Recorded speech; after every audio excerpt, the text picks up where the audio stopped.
Philippe Brun, parle-nous de Habib Faye. Il a travaillé avec toi. Ses derniers projets ont été réalisés dans ce studio. Écoute, il est mort. On était au milieu d'un projet. Ça m'a fait vraiment mal. En plus, c'était béton. Et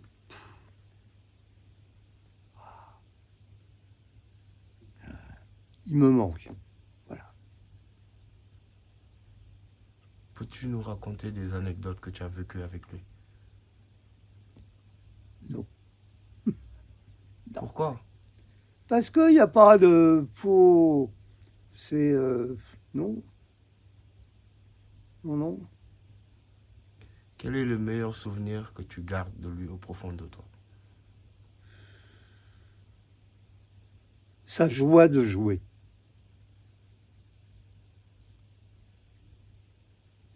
C'est un mec qui était constamment content de jouer de la musique. Voilà. C'était quoi les relations que tu entretenais avec lui? Respect mutuel. Voilà.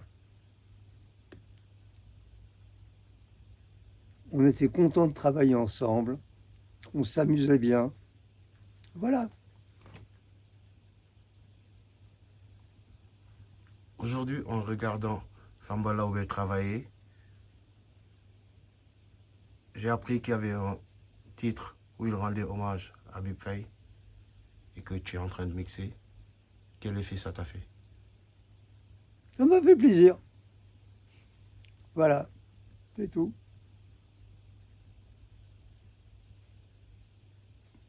Samba Laobé, transition. Que représente pour vous le nom Habib Faye? Je ne le dirai jamais assez souvent. Habib Faye, en fait, c'est grâce à lui si je joue de la basse aujourd'hui et si j'ai voulu faire ma vie de musicien. Donc, c'est quelqu'un de très important pour moi. J'ai aimé la basse, j'ai découvert la basse grâce à lui. Donc, vous pouvez comprendre que c'est quelqu'un de très important pour moi. Des anecdotes que vous avez vécues ensemble ou des moments de folie? En fait, je ne l'ai pas beaucoup fréquenté. J'ai beaucoup appris à distance. Je relevais ces lignes de basse, même ces lignes de synthé et tout, je les apprenais chez moi. J'étais un peu timide pour aller chez lui, pour faire la queue, demander des cours, des notes de basse. Ce que j'ai pu faire par hasard avec Pape Dembel Diop. Mais concernant Habib, je l'admirais à distance et j'apprenais beaucoup. Je suivais tout ce qu'il faisait à la note près. Donc, j'ai pas beaucoup d'anecdotes avec lui, sauf que des fois, on se croisait un peu vite fait et il me faisait rigoler. Il faisait tout pour éviter de parler de son talent. Dès que tu lui demandais des choses, de comment il a joué ça, comment il a composé ou l'a arrangé, il était tellement gêné qu'on parlait de son génie que voilà, il ramenait le truc à des farces, à des blagues, il te faisait rigoler et il m'encourageait tout le temps, tout le temps. Donc, il y a un grand souvenir, c'était dans les années 80, dans les années 90, je ne sais plus. On s'est croisés à Amiens. Il y avait Doudou Ndiaye Rose, Ismaël Lo et Youssou Ndour. Et à l'époque, j'étais avec Ismaël Lo. Il m'a regardé faire la balance et il m'a donné des conseils pour corriger un peu des choses musicalement et tout. Et ces conseils-là, j'évolue avec jusqu'à présent. Je ne le remercierai jamais assez pour ça. Dans votre jeunesse, lycée Vanvo ou Lamine Gay, vous avez vécu une expérience avec le Super Diamono, enfin le Super Étoile à l'époque là-bas. Vous pouvez nous en parler? Ah, ça fait longtemps ça. En fait, la première expérience avec le Super Étoile, c'était au collège Saint-Michel. C'est là où je commençais à découvrir la basse et on nous disait que Youssou N'Dour allait venir jouer pour nous. À l'époque, j'étais élève là-bas. Et pendant le concert, je suis allé voir tous mes professeurs. Je dis, venez devant, on va regarder le bassiste. Ils ne savaient pas de quoi je parle parce que, bon, ils ne connaissent pas la musique ni la basse. Ce qu'ils connaissaient, c'est les instruments qui font les hautes fréquences. Mais à un moment, ils m'ont porté comme ça sur leur épaule et j'ai fait signe à Youssou N'Dour que voilà, on voulait Habib.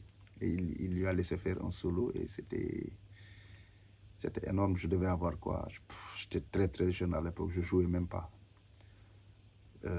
Lycée Lamine Gueye aussi, quand j'étais là-bas. Je ne sais pas d'où est-ce que tu tiens ça, mais Youssou N'Dour est venu jouer là-bas. Et pareil, j'étais devant, je criais, je dansais en tant que premier fan d'Habib Faye, quoi. Première expérience où tu as joué la basse à la place de Habib avec Youssou N'Dour. Qu'est-ce qu'il veut, Philippe, qu'on travaille? Mais oui, qu'on écoute là le truc. Juste une minute, juste une minute. non, mais Première il y a expérience du où tu as boulot joué encore, la hein. basse avec, à la place de Habib Ah. au Super Étoile. Ben oui, c'est Habib lui-même qui m'a appelé un soir. À l'époque, c'était les téléphones fixes. Ouais, viens répondre, c'est Habib Faye. Je disais non, c'est une blague. Oui, c'est lui, c'est bien lui, Habib. Alors Samba, ça va, oui. Écoute, je pars en voyage pour 2 mois ou je ne sais plus. Et je voudrais que tu me remplaces avec Youssou. J'ai dit, mais qu'est-ce qu'il est en train de dire? C'est une blague ou pas? Ça, c'est pas possible. Moi, je ne peux pas remplacer Habib Faye. Et le truc, il est tellement high level que j'ai eu peur, quoi. Et tout de suite, je suis allé demander à mes parents. Tellement le truc, il était fort pour moi parce que tu t'imagines, Habib c'est Habib, Youssou c'est Youssou, et qu'on te dise que tu vas remplacer Habib là-bas, c'était un défi. Tous les bassistes du Sénégal ou bien du monde entier, ils vont venir écouter si tu fais bien le boulot parce que je te dis, il y a des morceaux jusqu'à présent d'Habib, je ne peux pas les jouer, hein, je dis la vérité, jusqu'à présent. Et pourtant, Dieu sait que je suis bosseur, je travaille beaucoup la technique, la rapidité et tout, mais il y a certaines choses. Je pense qu'il est parti avec son secret. Ben écoute, j'ai convoqué toute la famille, je leur ai dit ça, et il y en a qui étaient contents, il y en a qui avaient peur, qui se demandaient si je serais à la hauteur et tout. Je ne voulais pas décevoir. Ben, alhamdoulilah, finalement, ça s'est très bien passé. Non seulement Youssou était content, mais il m'a donné mon cachet et il a mis un surplus de cachet. Et il m'a dit, et c'est, je crois, Dramé ou quelque, je ne sais plus, ou Mara, ou je ne sais plus qui c'est, qui m'a dit que Youssou était content parce qu'il ne pensait pas qu'il y avait des jeunes aussi professionnels au Sénégal. Et cette phrase-là, ça m'a touché et il m'a donné le cachet, plus beaucoup d'argent en plus pour dire que c'était un cadeau et il m'a encouragé. Voilà. Un dernier mot? Ben, en tant que musulman, je prie tous les jours que Dieu fait pour Habib et pour beaucoup de personnes qui me sont très chères, qui sont parties avant moi. Je sais qu'on va tous se revoir, j'espère bien, au paradis, Inch'Allah. Mais en attendant, c'est dur de vivre sans certaines personnes, mais on accepte, c'est la décision de Dieu. Et on continue les prières, c'est tout ce qu'on peut faire. Mais ce qui est sûr et certain, c'est que ce qu'il a laissé comme héritage musical, nous, ça nous dépasse. Peut-être que même c'est nos petits-fils qui vont réellement savoir, qui vont réellement connaître Habib et tout ce qu'il a fait pour la musique et pour l'Afrique en général.